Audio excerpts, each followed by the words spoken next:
Shalom and welcome to today's Middle East Report. Today we'll be discussing the miracle of Israel at 70.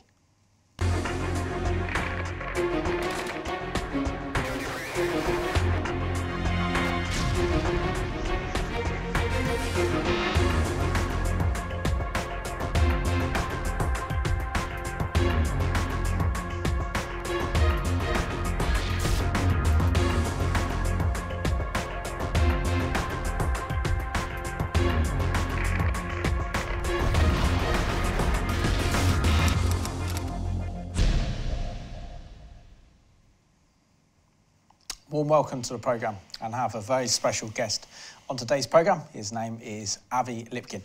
Avi, welcome back to the Middle East Report. We did a programme a couple of years ago and it was a fabulous programme, and I'm just absolutely delighted that you could join me today on this programme. Good to be back, and special honour on the 7th anniversary of Israel's independence. Absolutely. So, Avi, on the last programme, you talked about your quite amazing life and your journey and how that took you to Israel and how you actually served in the IDF and how you worked under Yitzhak Shamir, Israel's Likud Prime Minister, and the Government and Press Office. And then the Lord led you to reach out to the Christian community, tell them the truth about Israel and the Jewish people.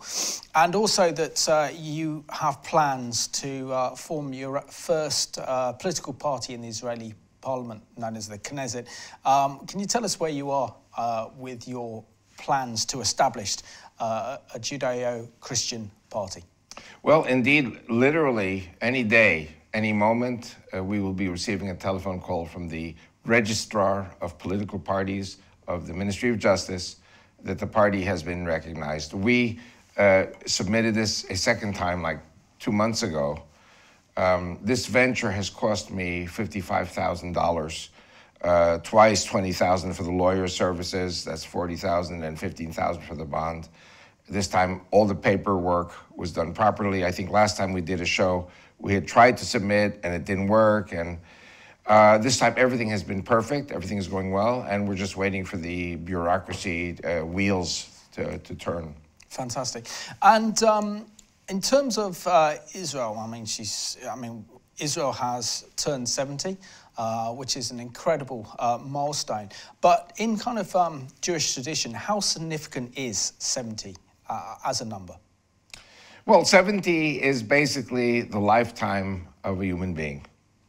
They say if you are a hero, you live till 80. So we now have reached 70 as a lifetime. I think that under the Hasmoneans, we had independence for less time.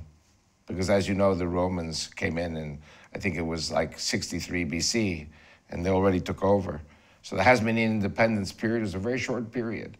The period of the first temple was longer, but we had this corruption, as you know, and God took away the first temple by the hands of the Babylonians, and then the Romans with the second temple. So now, I don't know if we're going to have time today to talk about the third temple, but I have a whole theory about that, how it's going to be built.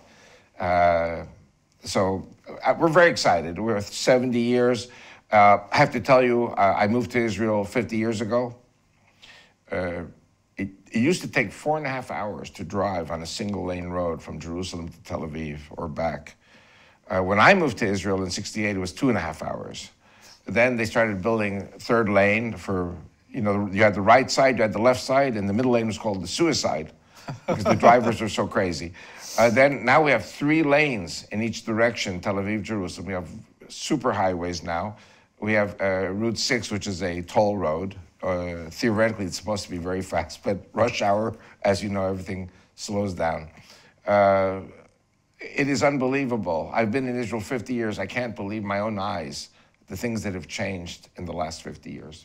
Can you share with us some of those incredible changes? I mean, if we take Israel back 70 years after David Ben-Gurion declared independence on the 14th of May 1948, Israel was surrounded by many kibbutzim, many farms, had very little industry,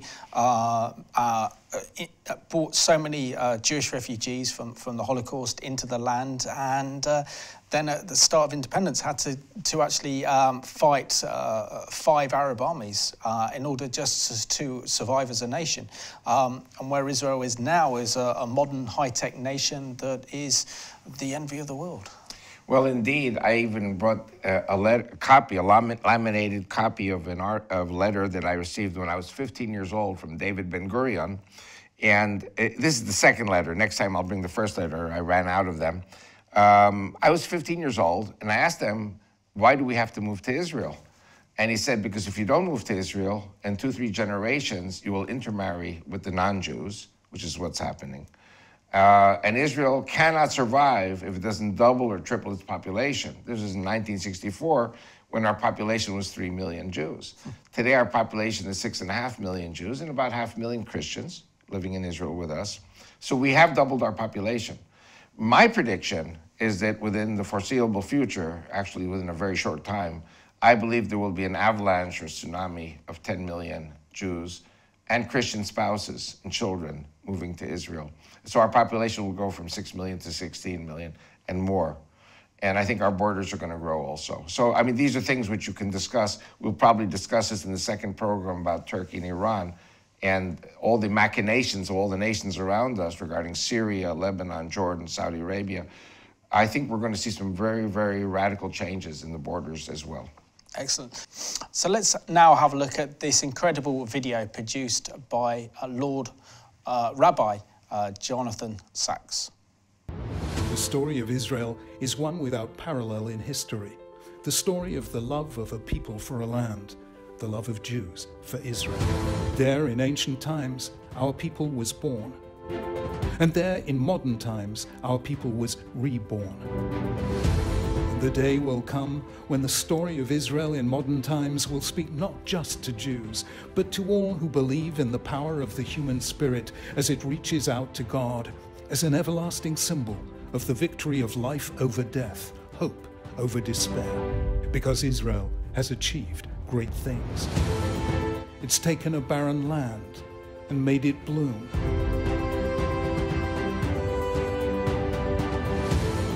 It's taken an ancient language, the Hebrew of the Bible, and made it speak. It's taken the West's oldest faith and made it young. It's taken a tattered, shattered nation and made it live. Israel is the country whose national anthem, Hatikva, means hope. Israel is the home of hope.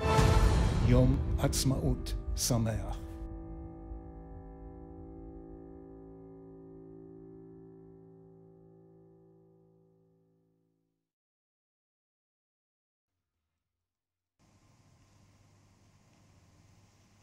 Absolutely incredible and inspirational.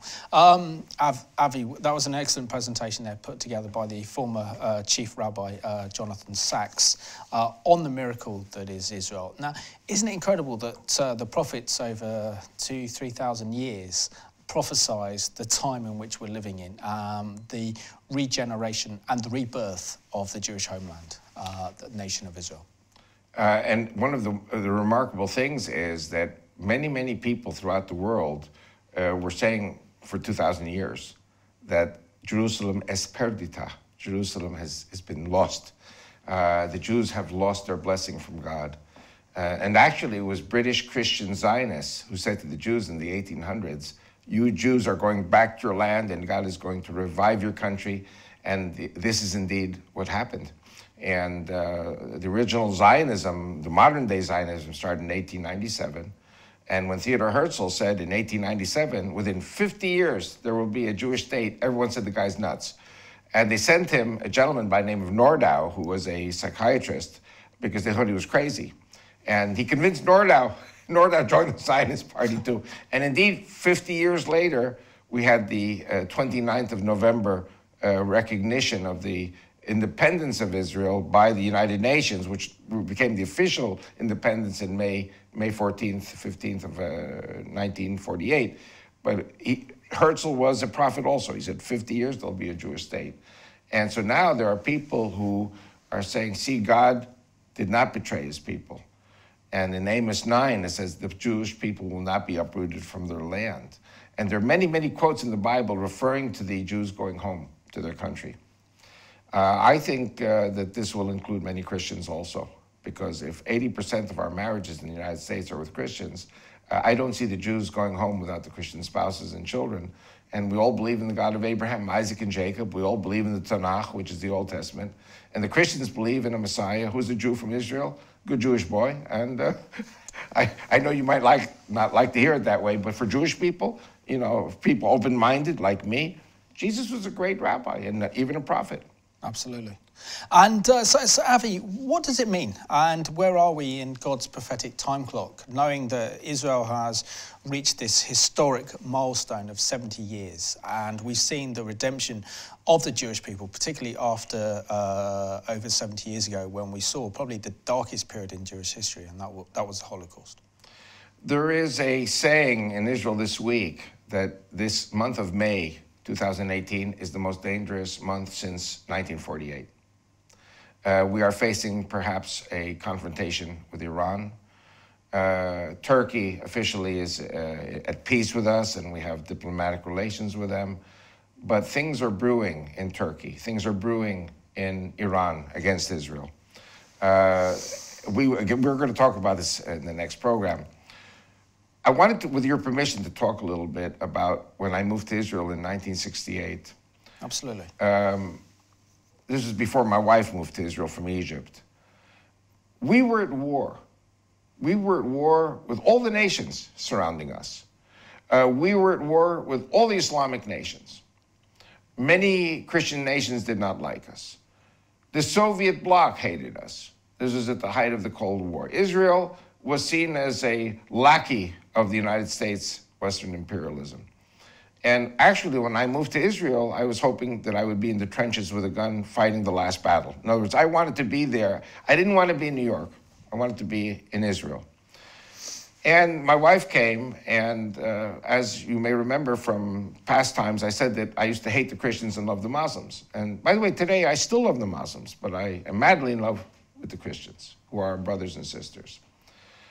My wife comes to Israel, and she says to me, Christians and Jews are one people. We're the people of the book. We have, like I said, the same Bible, the same God, and Messiah is a Jew from Israel.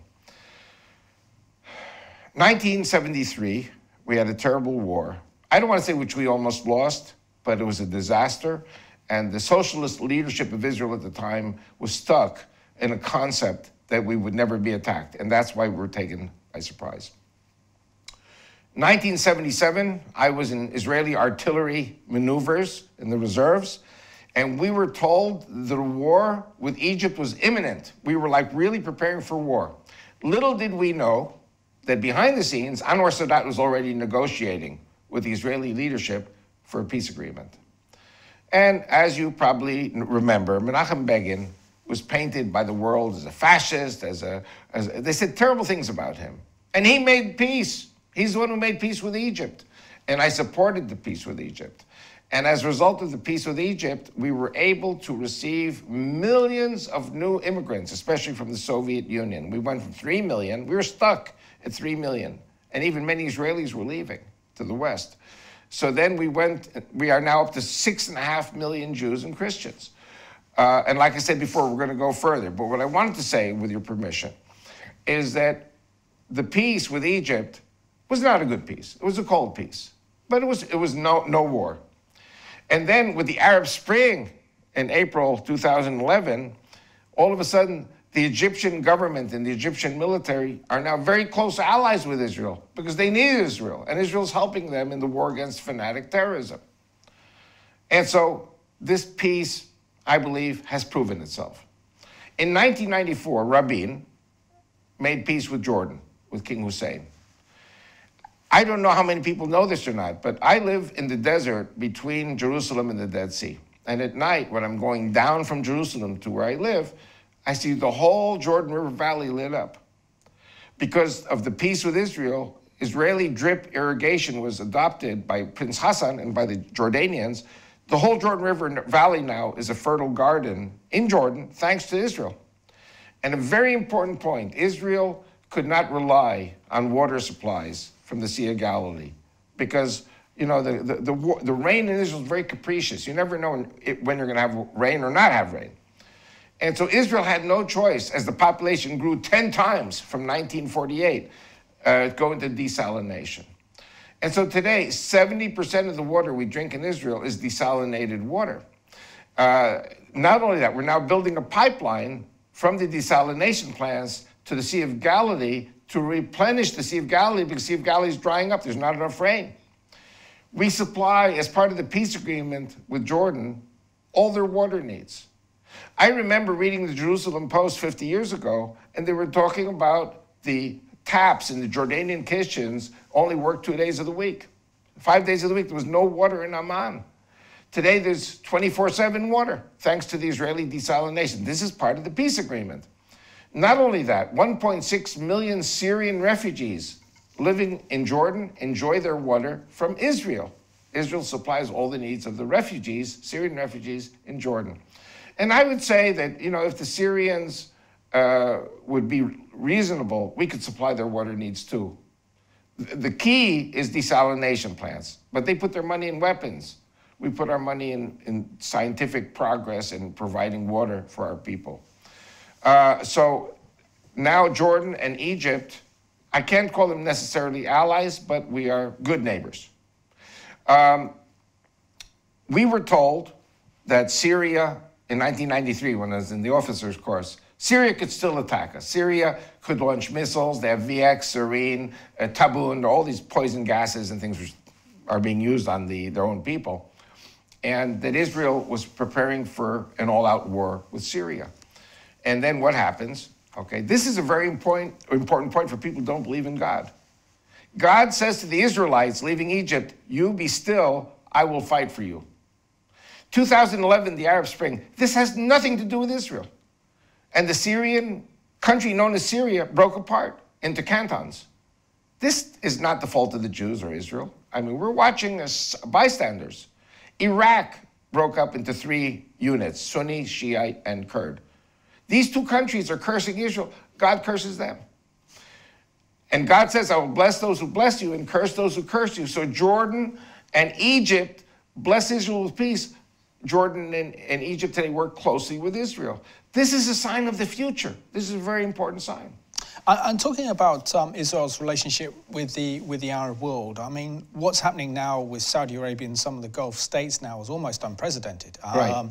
You know, here's a former enemy of Israel, Saudi Arabia, also responsible for pumping the violent interpretation of Islam known as Wahhabism out across the world. And yet now we're seeing the Saudis even talking about normalization with Israel, opening up Saudi airspace to Israeli commercial jets, military cooperation between the 2 nations. Why is this happening, and why are the Saudis reaching out to the Israelis? There are a number of reasons. Firstly, the first reason, which is obvious and simple, is Iran is a threat more to the Saudis than it is to Israel.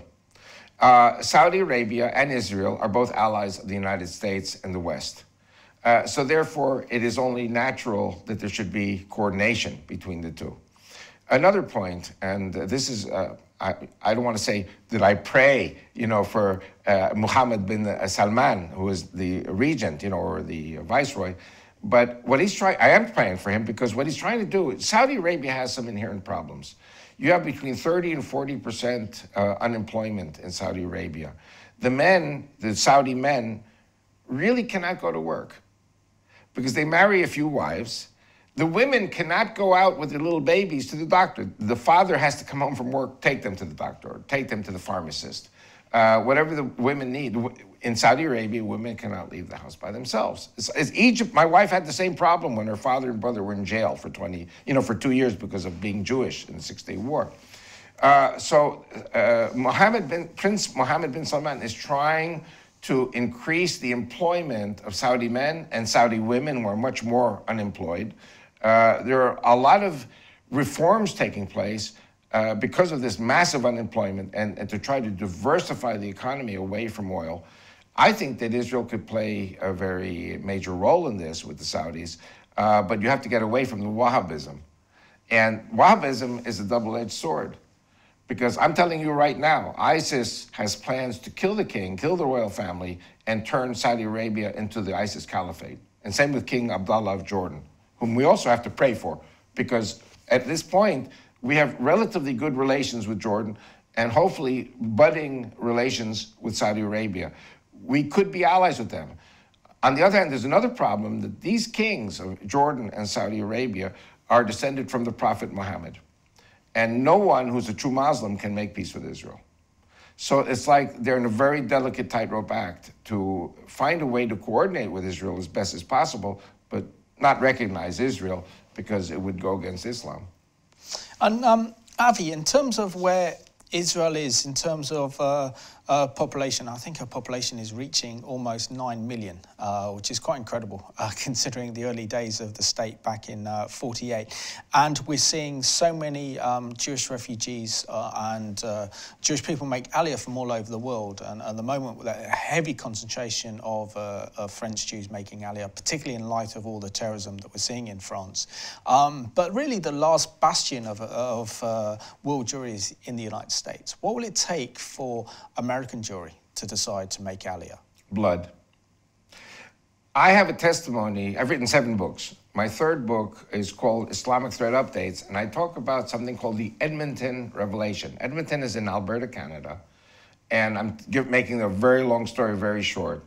According to the information I received from a Canadian social worker, a Christian woman, who works with the law enforcement in Canada, with the RCMP, and she said that 10% of the Muslims in Canada, 10% of the Muslims in the United States get their salaries from the Middle East. 90% are peacekeeping, law-abiding people, good people, but 10% are terrorists.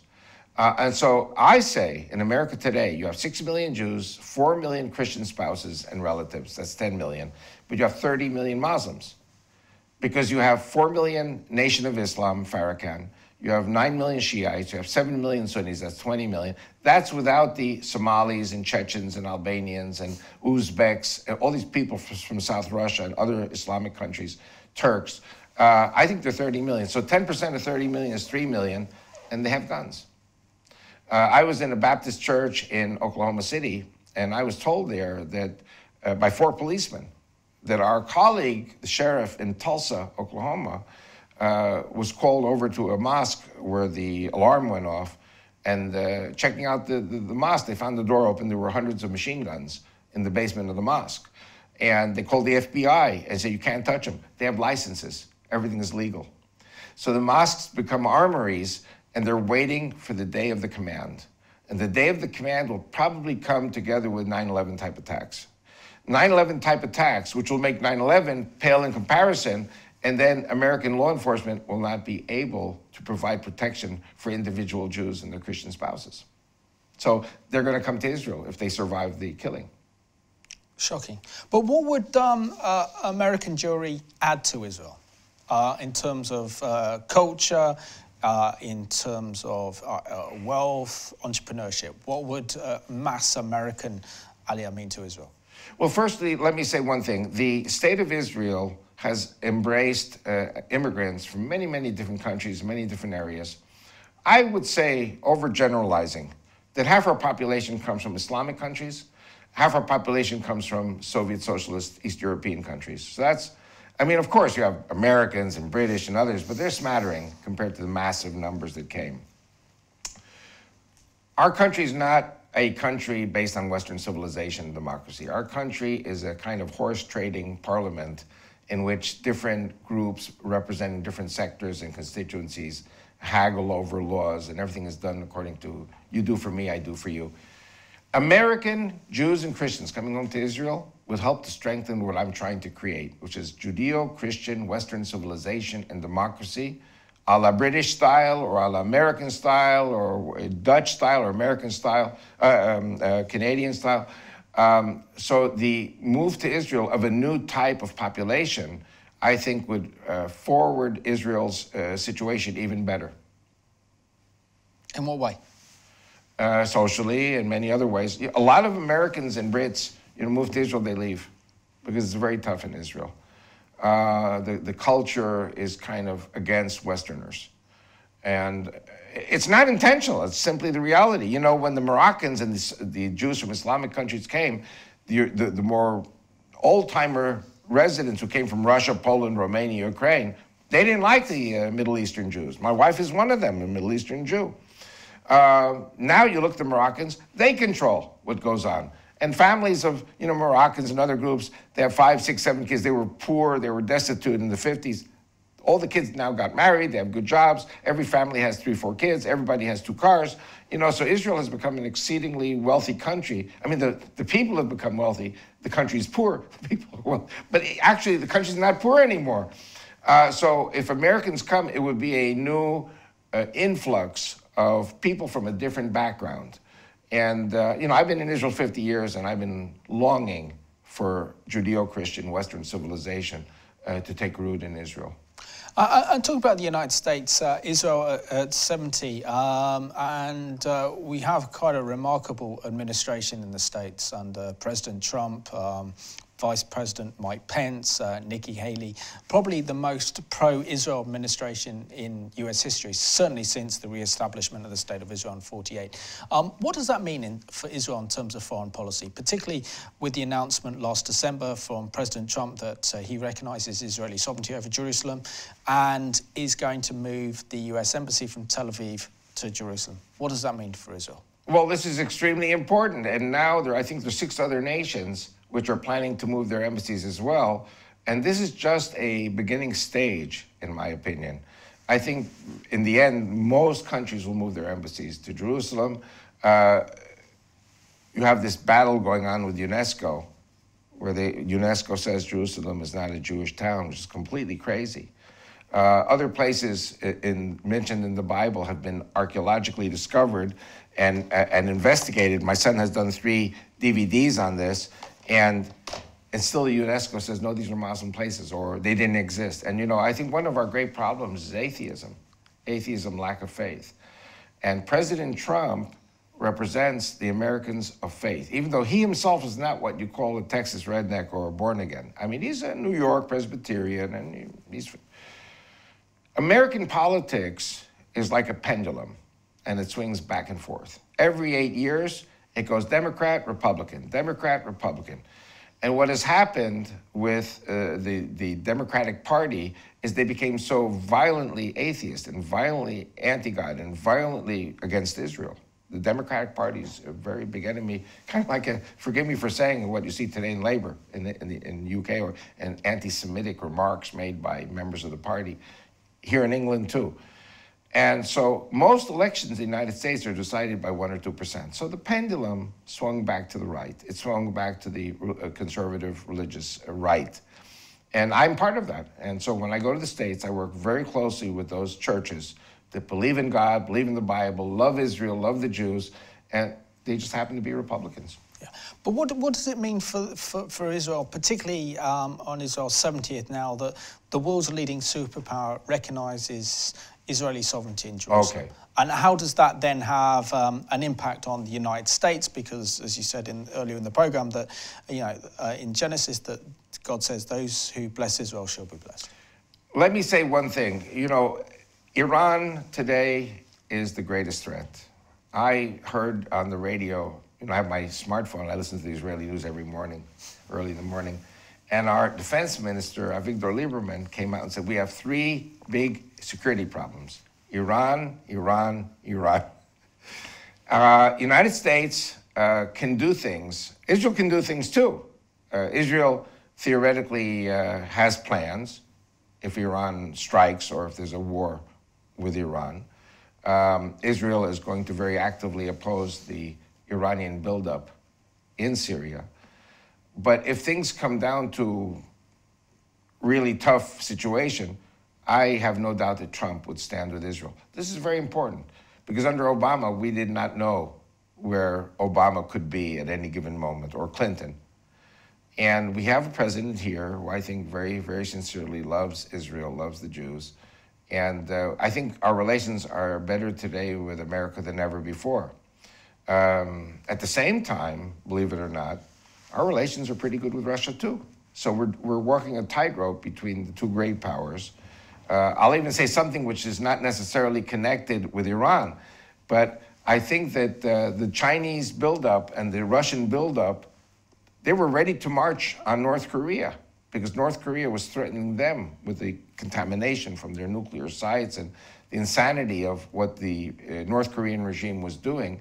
I think that President Trump cut a deal with the Russians and the Chinese, and he said, we Americans don't want North Korea. You can have it. Just get rid of this guy or make sure that he becomes rational. Chinese are rational people. Russians are rational people.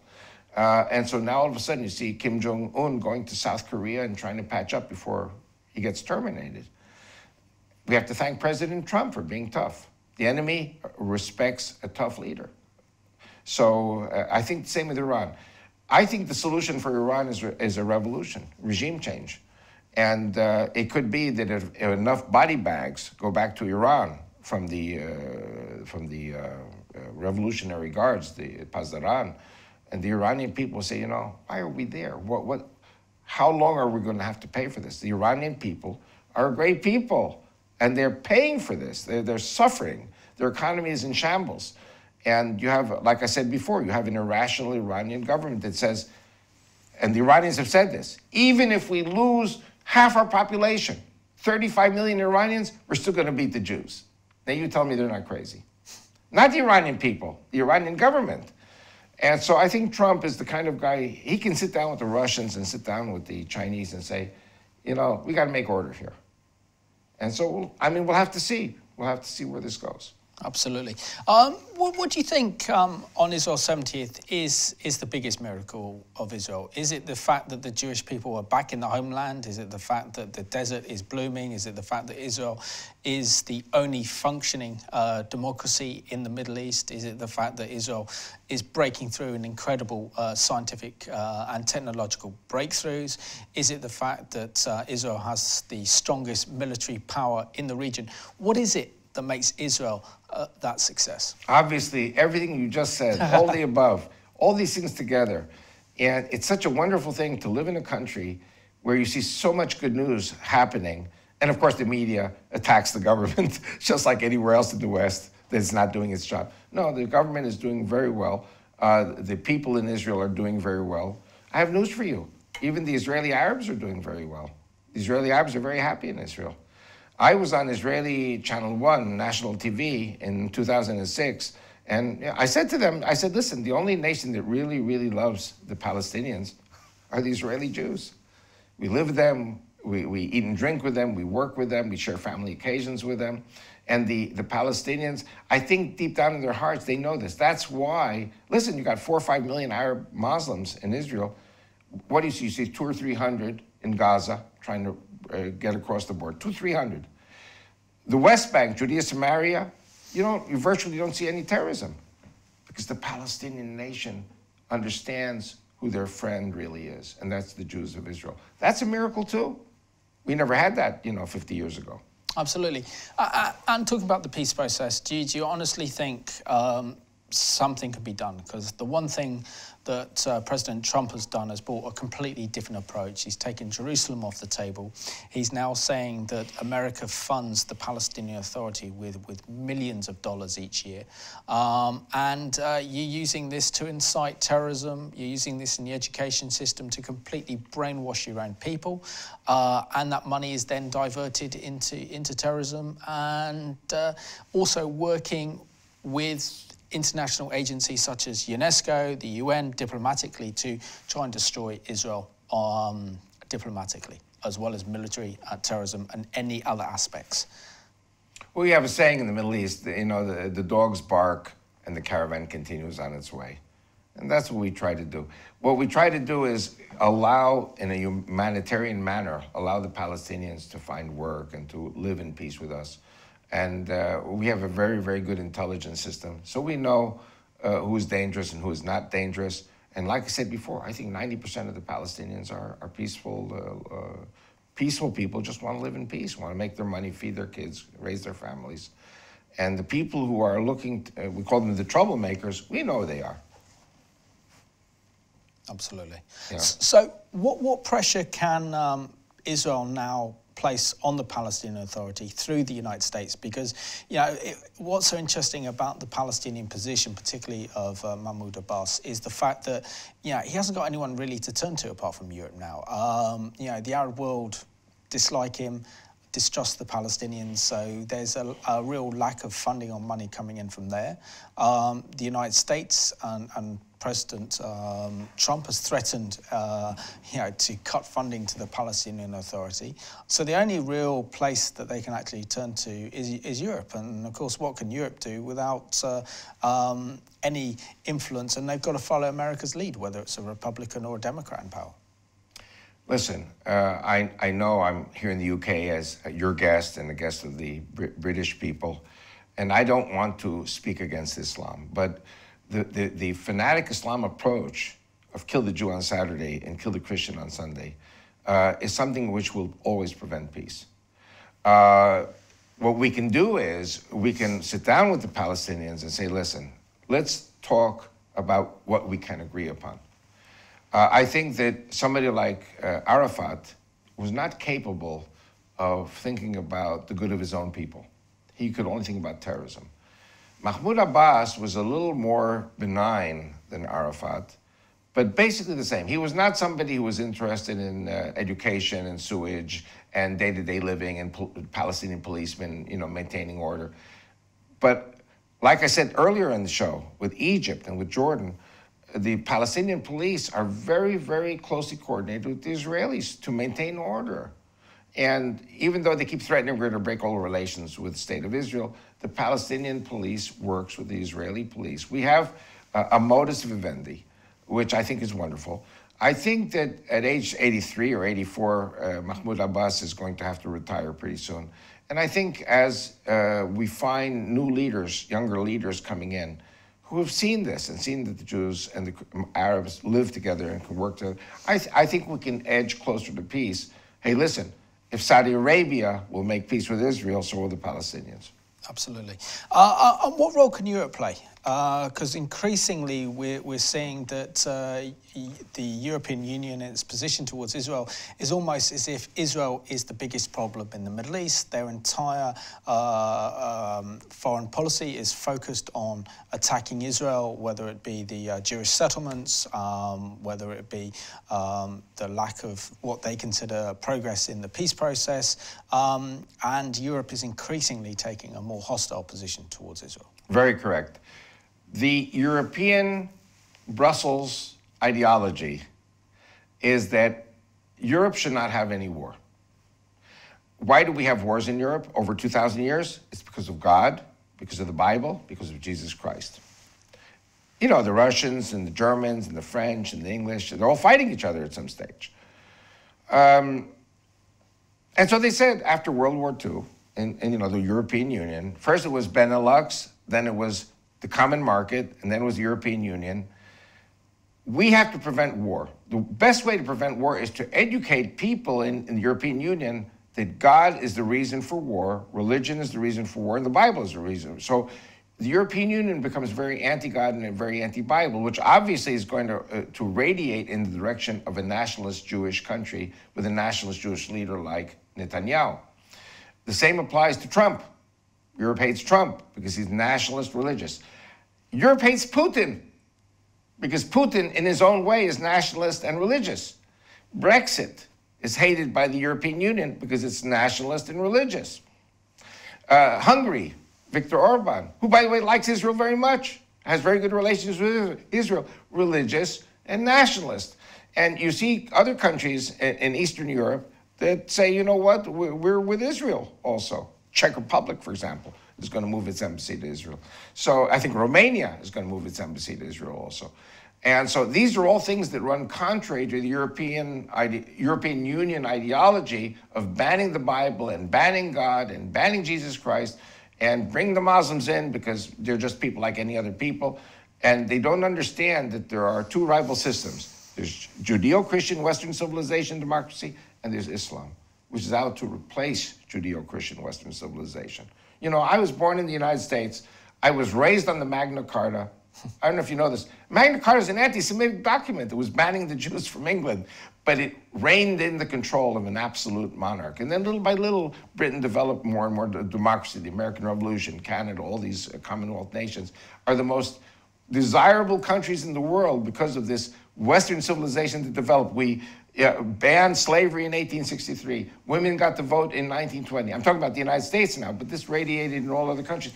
And now all of a sudden you have an Islamic menace, I call it a menace, coming with Sharia law, suppressing women, forcing them to wear the veil, forcing them to be hidden in their homes, forcing them to do things which are not according to 2,000 years of Judeo-Christian Western civilization and democracy.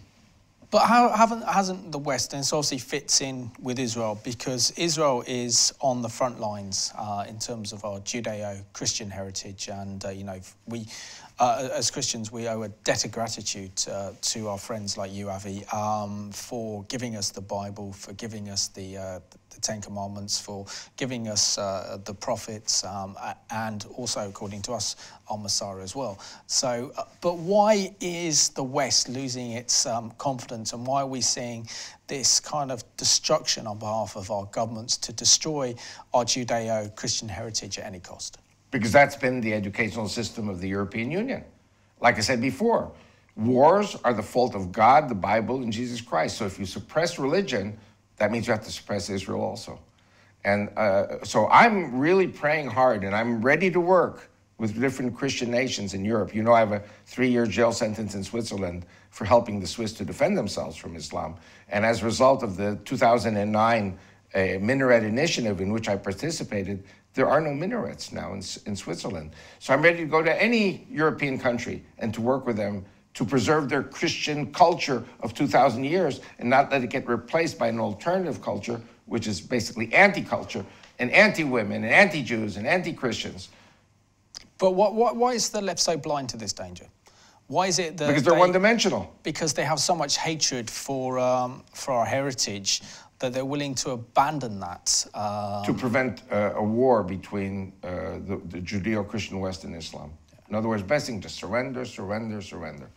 So in terms of Israel at 70, what role do you think Christians can play in defending Israel, defending the Jewish people, and raising their voice very loudly against the rise of Jew hatred that we're seeing in the world? We need strong churches which believe in God, believe in the Bible, and love Israel.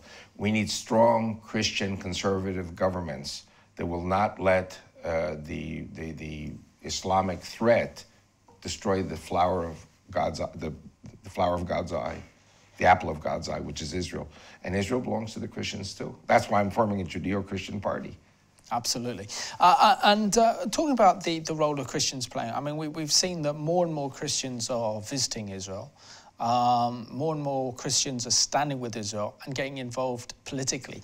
Now, how do we bring so many people from a position of a deep theological love and understanding for Israel and translate that into some form of political action where Christians are willing to stand up and make their voices heard and defend the nation of Israel? Well, I think indeed, Christians who come to Israel go through a life-changing experience. That's very true. And many of the Christians come once and they got to come again and again and again. And our tourism is growing by like 20% every year. And so praise God. Nothing makes me happier than to see, Christians coming to visit. And I'm predicting that there are going to be many Christians actually moving to Israel, those Christians who are married to Jews. And this persecution coming from the hordes and hordes of Islamic immigrants going into the US and Canada and Britain and in Europe, this is going to force the Jews out. It's going to be Islam will be a giant spatula that will scrape the Jews up. A negative flip side of the coin is the Muslims say, we got to get all the Jews to move to Israel so we can wipe them out much easier. Because their bottom line is to wipe out the Jews. Let's have a look now at Israel against all odds.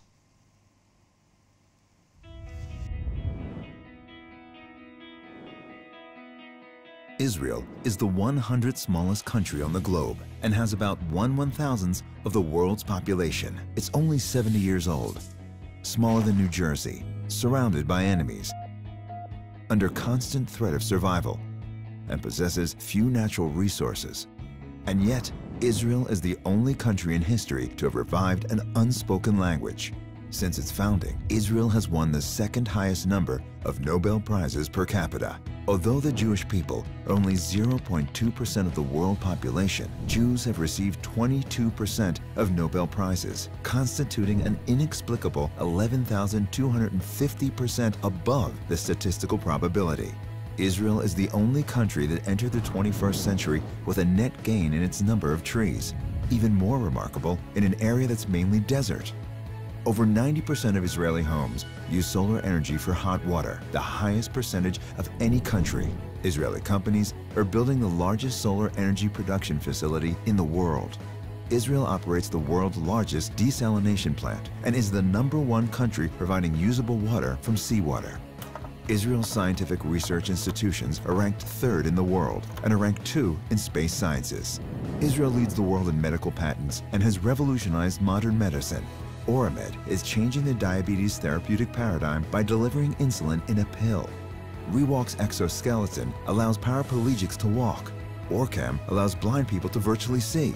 Israel has more patents registered in the US than Russia, India, and China combined, who have 300 times Israel's population.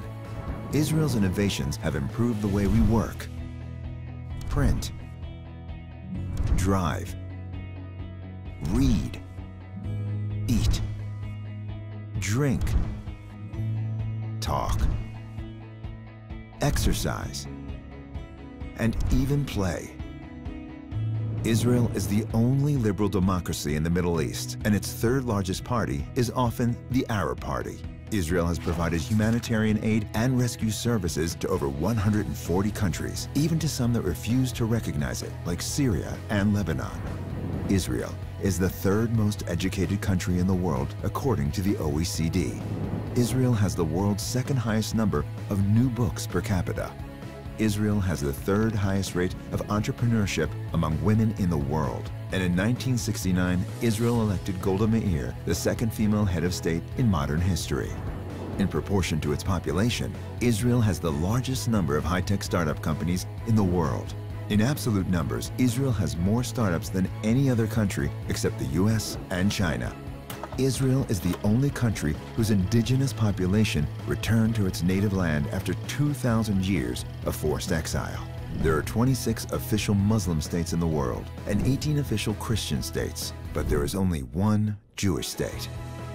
Israel, a small place making a big difference.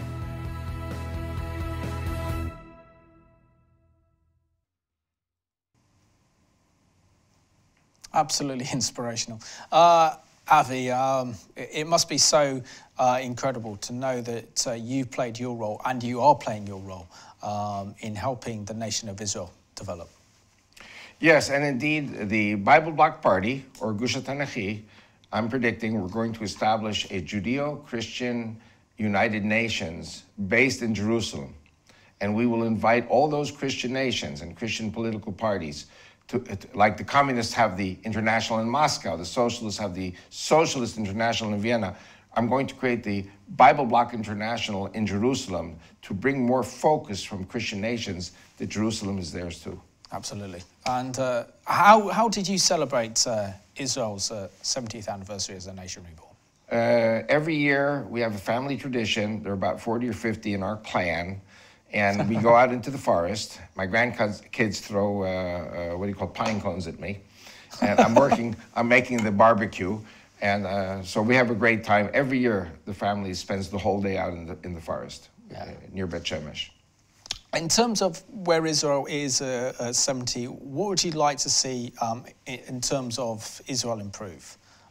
Whether that be, I can't really see any areas where Israel can really improve because it's an incredible country, but where could you see Israel improve? I want you to know I have a kippah on my head, and I keep the law as best as I can. But I'm more, like I said, conservadox. I'm not, fanatic in what I'm doing, and I work with Christians, and I live with Christians when I'm abroad, and I eat with Christians when I'm abroad. We have, I believe, a threat from certain ultra-Orthodox rabbis who are totalitarian and want to also suppress women, suppress other groups. They hate the Christians, they hate the Reform Jews, they hate the conservative Jews, even the modern Orthodox they hate, and they hate each other too. And I think that the Jewish rabbi from Nazareth, Jesus said, love the Lord thy God, love thy fellow as thyself, and love thy enemy. We have to improve Israel by increasing the love and decreasing the hate. Absolutely, absolutely. And do you have a message for our viewers, Avi, on why they need to stand with Israel and support the Jewish people? Because it's your Israel. It's your Israel, it's your God, it's your Messiah. We share so much together. And we also share an enemy that hates us and wants to destroy the Jews on Saturday and the Christians on Sunday.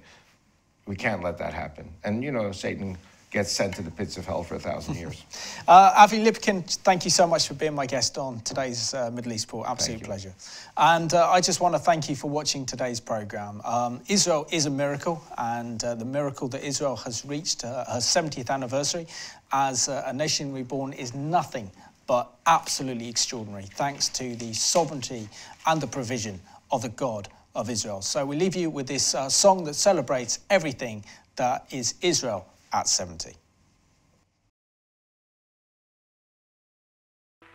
על הקמת מדינה יהודית בארץ ישראל, היא מדינת ישראל.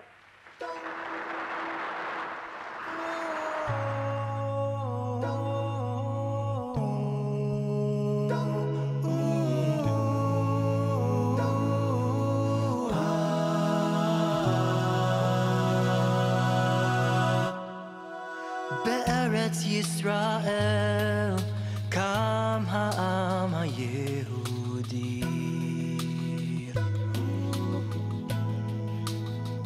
החלוצים מעפילים ומגינים הפריחו נשמות,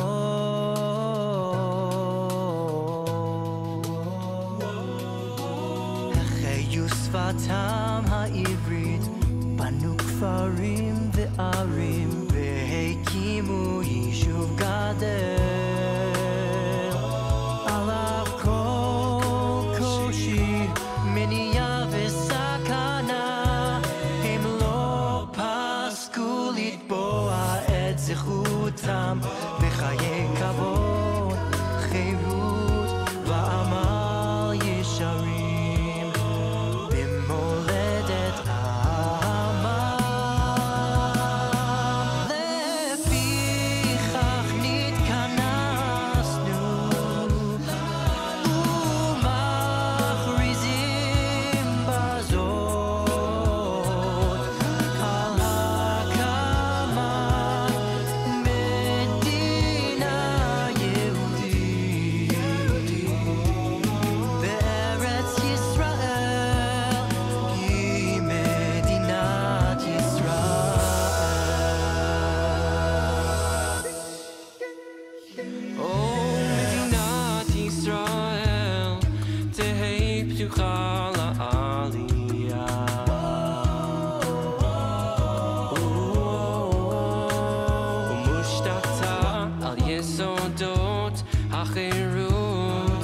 הצדק והשלום,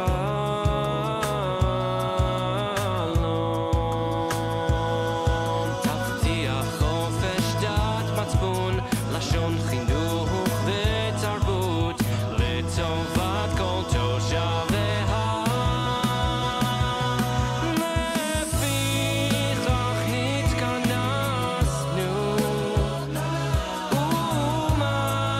ומכריזים בזאת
Yisrael.